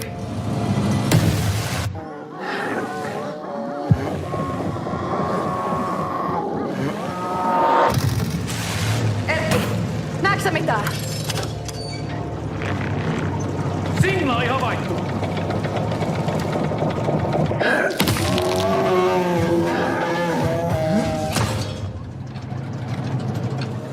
Edetään rauhassa taistelu. Ladattu!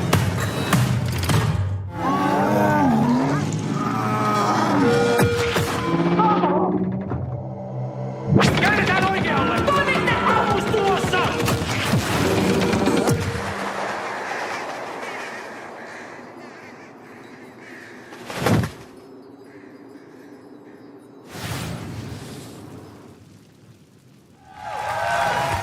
Clad is the next game from the devs of Mouthwashing, and we can't wait to see what new horrors they have in store.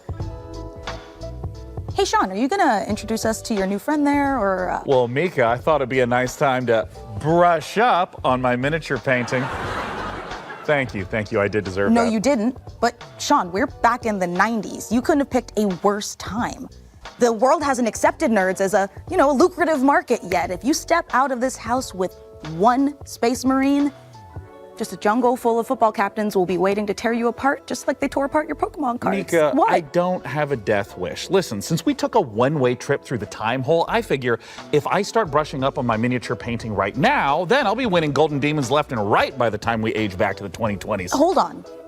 What do you mean by one-way trip through the time hole? Sean, are we stuck here? I'm sorry, Mica, is that unpalatable to you? Oh my God, I'm gonna be sick. Hey, speaking of sick, we sent our intrepid PC gamer team to Creative Assembly's Secret Citadel for an up-close look at Total War Warhammer 40K. Here's the latest news from the 41st millennium. Why have you done this to me?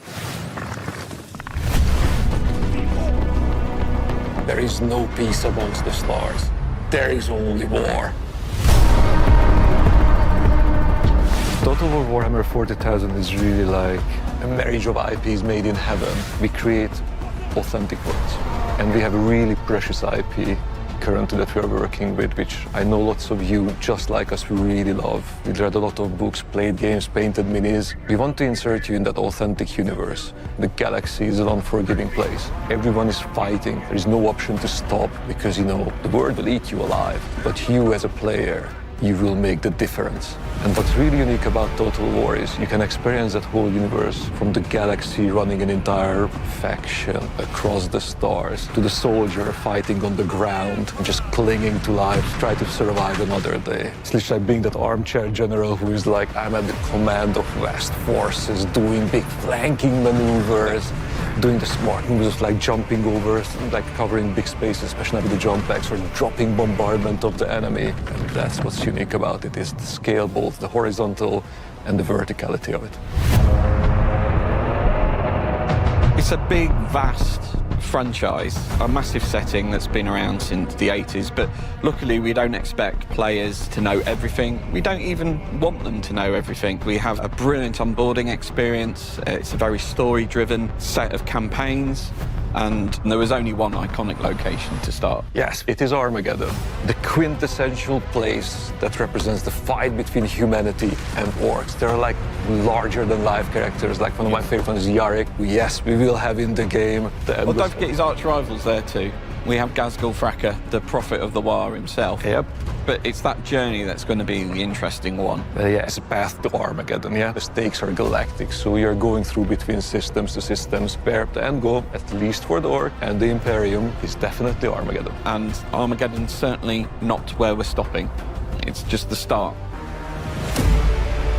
We're looking at all of the details of the different world types that are present in Warhammer 40,000. So we've got hive worlds, agro worlds, mining worlds, frontier worlds, and layered on top of that, we also have all of the different biomes. So we can have icy mining worlds, arid mining worlds. Ultimately, what we've done is we have created a planet-making system. There's two things we want to do with the hive worlds. One, we want to make sure that the planets themselves look like hive worlds, so that we have huge cathedral, very much like we're in a cathedral here, cathedral-like cities stretching into the sky, going through the clouds, and whole planet's surface covered in urban development. And then we want to make sure that the battlefields match the visuals on the planet. So one of the challenges, of course, there is like the staggering sort of architecture and scale and verticality, and then try and pull that into like a really engaging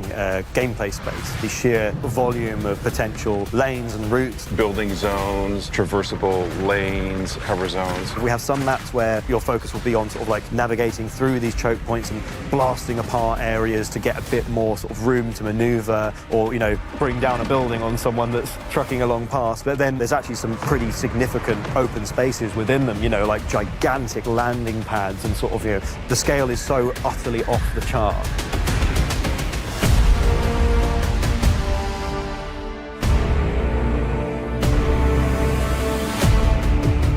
Total War's always been a game about scale, right? You're from the bird's eye view above your empire down to the individual battlefields that decide its fate. With this one, though, we've had to go much grander.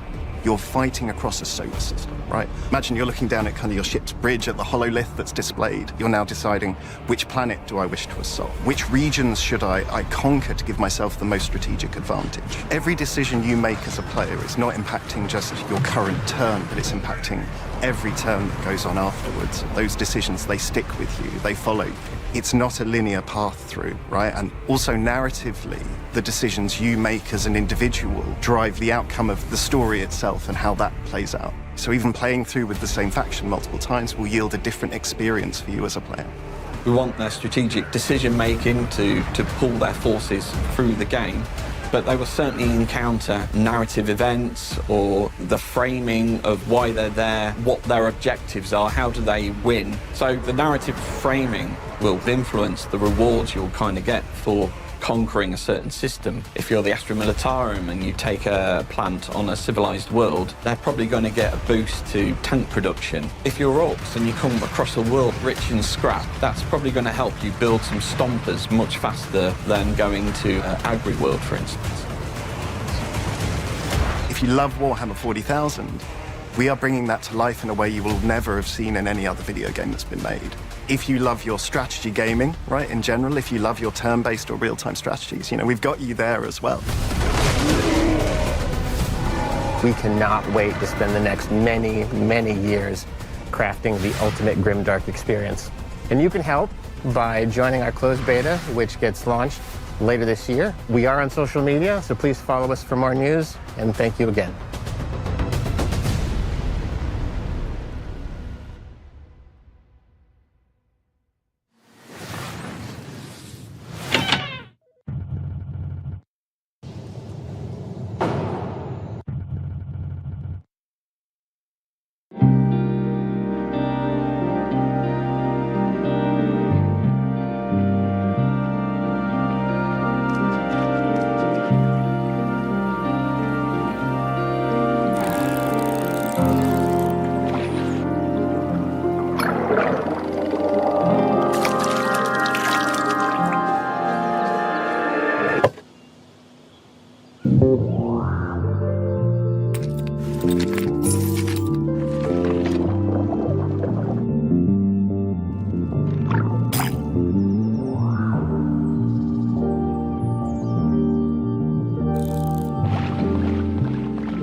you died.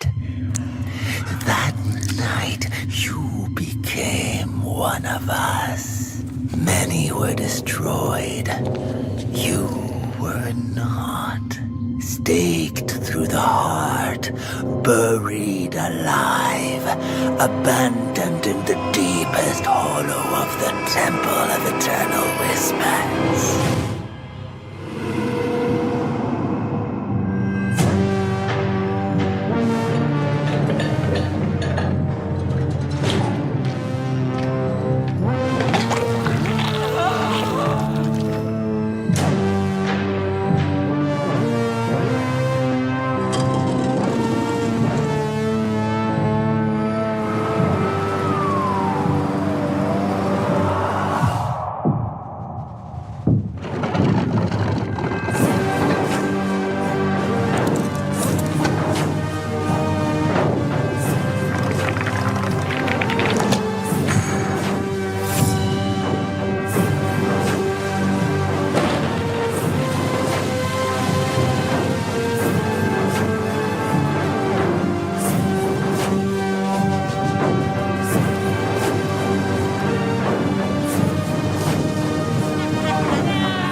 Will you rise as the sword of Cain?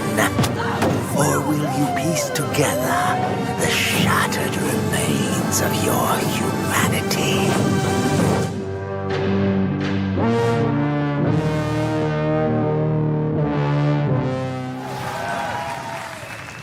Oh, hey, that reminds me. Sean, if a vampire comes to the door next time, please don't invite them in.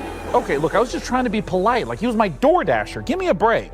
But look, it's now time for something millions of Vikings have been circling their longships for at long last. Here's a look at Valheim 1.0.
Up next, a look at the McConaughey starring space epic RPG Exodus, which aired 15 minutes of gameplay during yesterday's Future Game Show. Check out the Future Game Show YouTube channel for the full gameplay reveal, but here's a sampler to whet your appetite.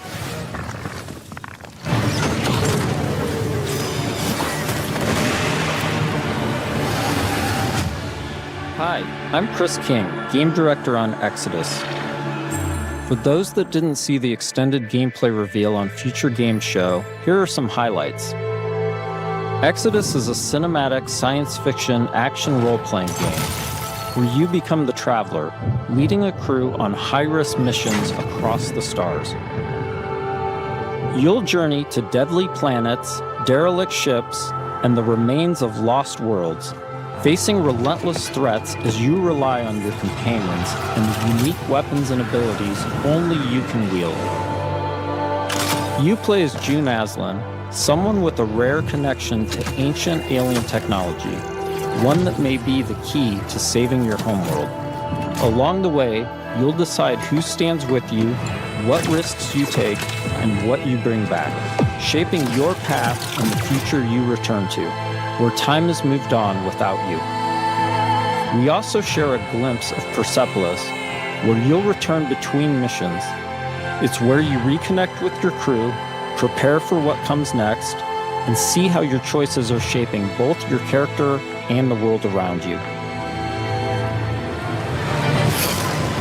This was a quick peek into the larger world of Exodus. To learn more, check out the full extended gameplay reveal.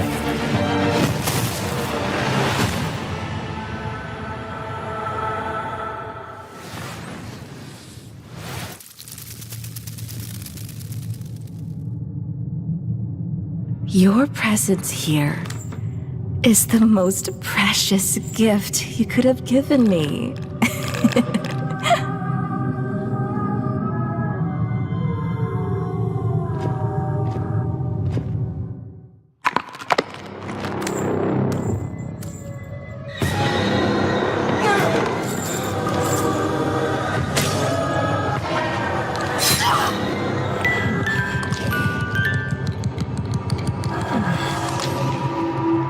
Don't worry, dear.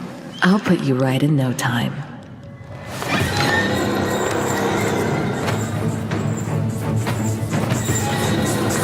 I will not die, rotting in hatred.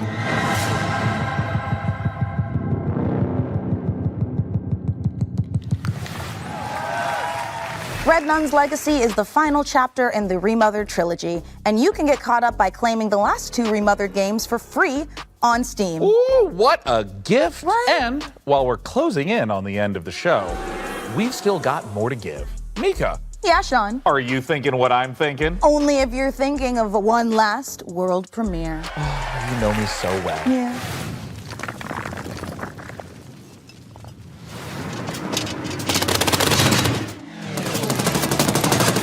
My dearest Milan, today marks attempt 179 to uncover what hides in that peculiar cloud. Maybe it's time for me to take a step back. Let you run the delivery firm, eh? And Hermes misses you very much. There is a good life for you here on Santa Rosa, full of adventure, full of wonderful people. I know you will help them out as best you can, no matter the challenge.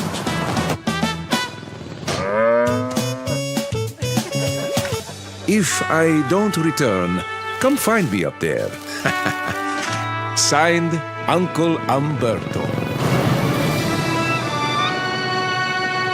And as always, take off into the wind.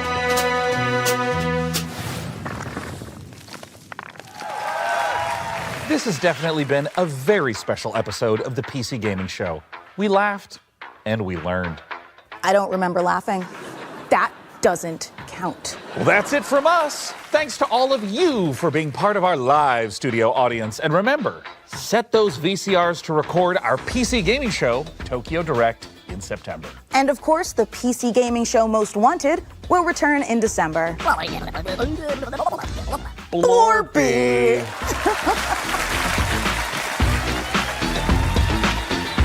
I need a ring.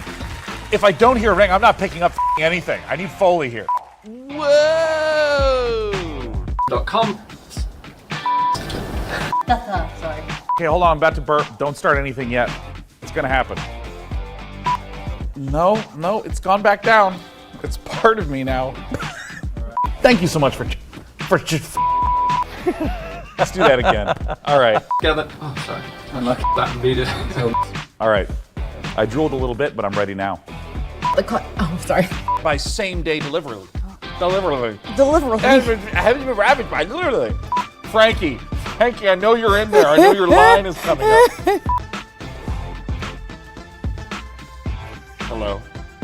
Am I about to die? It's so short.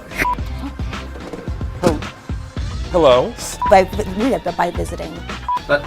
Sorry. And I'm not going to go to therapy because it's 1996. I'm just going to hold that in until I'm dead. Oh, right. Well, we're farming. We've got. I'm sorry. I got so distracted. Sorry, that was the day. Sorry, it's a bit the. What's the name of the platform? Okay, sorry, I lost where we were. You can lose your train of thought on air as well. Hello, everyone. Sorry, puberty 2 struck. Sorry, I'm having jacket malfunctions. I'm Sean Day 9 Plott, the man that ran out of air. Okay. Whistle. Damn it, I did what you said. You cursed me. .com/wishlist. Jesus. /wishlist. Another great trailer for a game that's making me have a stomach ache. Let's try one more time. I don't want to put my hands. You hear that tone? Ooh. You can put that in the promo. By following the link below, or somewhere on this screen. I'm not sure where the link is. You know better than I do. I recorded this in May. Eat your mushrooms, y'all. Mysterious tower that smells. And Tony said smells and Sun smells them. TV. Okay. What goes better together than By visiting. I've never looked cooler than dancing in my seat to music that isn't there. Oh.